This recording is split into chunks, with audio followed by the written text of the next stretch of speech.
So we are in a lab with a 3-foot hood. It has certain components that others may be different. There's lots of different makes and models. This one has bypass grills that allow the air to flow in at the top end of above the sash. We have a sash set at 18 inches that has stops. Some hoods don't have stops. We have the baffles in the back.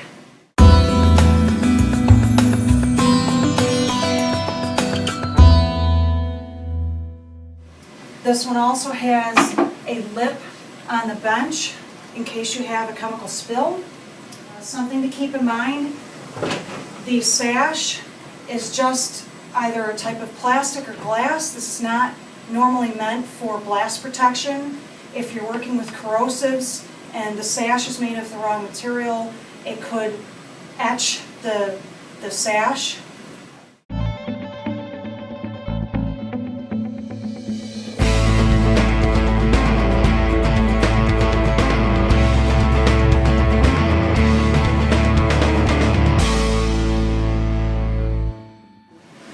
So right now I have the sash closed all the way. The air is still pulling into the fume hood. It's coming through the bottom of the airfoil and through the bypass grills. When I raise the sash up to 18 inches, it shifts. We still have some air coming through the bypass through the top and over the top of the baffle in the back, which you can't see. It's also coming through the airfoil, but most of the air is coming through here. So when we come in to do an annual inspection, we're measuring the face velocity right here. This is pulled in, and these baffles have an entry at the bottom, 2 in the middle, and then 1 at the top. What happens is the air comes in through all these entryways and is swept around inside and then pulled through the back of the hood.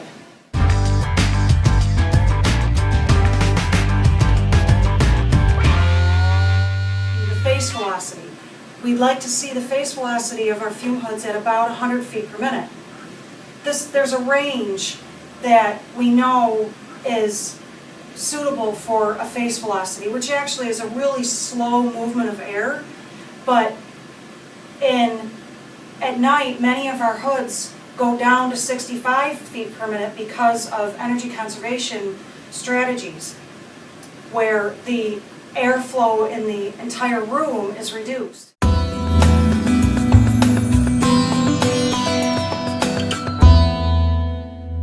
I walked into the slab and I saw that the sash was all the way up at 8 to 18 inches. You want to keep the sash closed all the way when the fume hood is not in use. I also see that there's a flask balancing on the airfoil. You want to work behind the tape. It's 6 inches inside. This is where the best air capture happens inside the hood. I also see a lot of items, a lot of storage. There's a couple hazardous waste bottles that could be stored in the satellite accumulation area and in the cabinet below. There's a lot of items inside just being kept in there. This will block the airflow across the bench and out.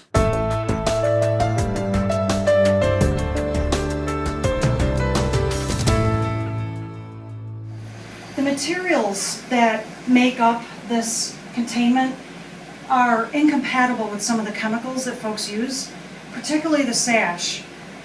If corrosive materials are allowed to evaporate, it may etch the glass, you may need a different type of material for the sash. You should keep bottles of chemicals closed.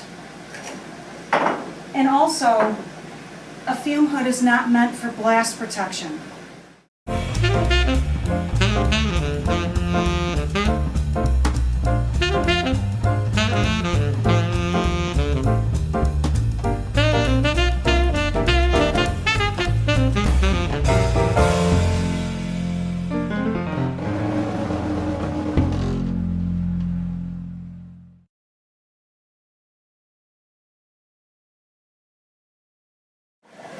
So this is an example of a fume hood that would get a housekeeping score of 2. There's one process happening inside. There's not competing processes.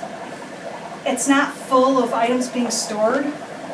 And I wanted to show how well the air is flowing through. It's not being blocked by the items that are inside.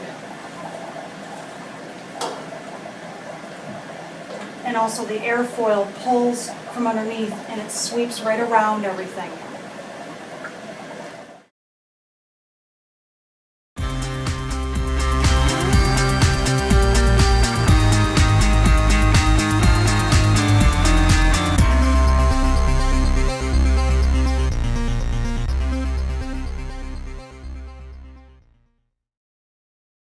So as you can see here, the water vapor is being pulled into the fume hood. But something to keep in mind is that very shortly, within a few feet of the face of the fume hood, it's not pulling any of the water vapor in. So what you're seeing here is the proper pressurization of the lab. The water vapor is being pulled into the lab, which means it's under negative pressure. Labs should be negatively pressurized to hallways and offices so that the activities of the lab, anything that's dangerous or when a chemical is spilled, shouldn't affect folks that are not working in the lab.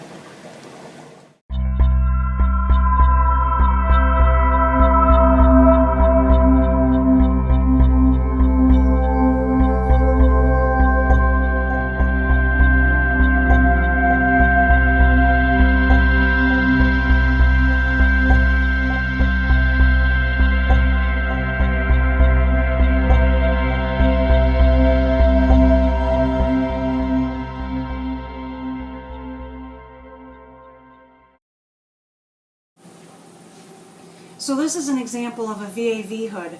There are occupancy sensors for the room, so when someone walks in, the sensor sees that someone has entered the space and the airflow rates for the room ramp up.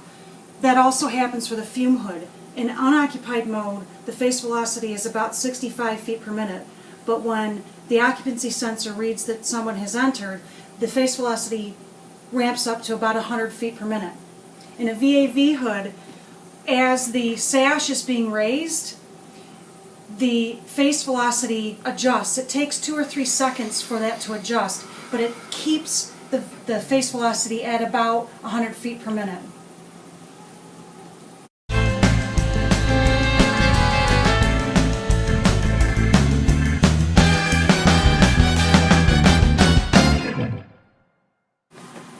So there's a couple sets of cabinets underneath for chemical storage. One of them is vented and one isn't. And you can see in the back behind the baffle that this one is vented. The other one is not. The flammables cabinet is not vented. This is meant for flammable storage. The one over here is for corrosives.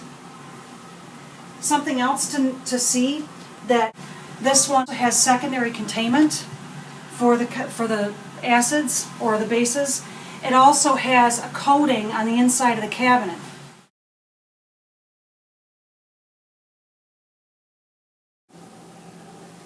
So this is an example of a fume hood that has been hibernated.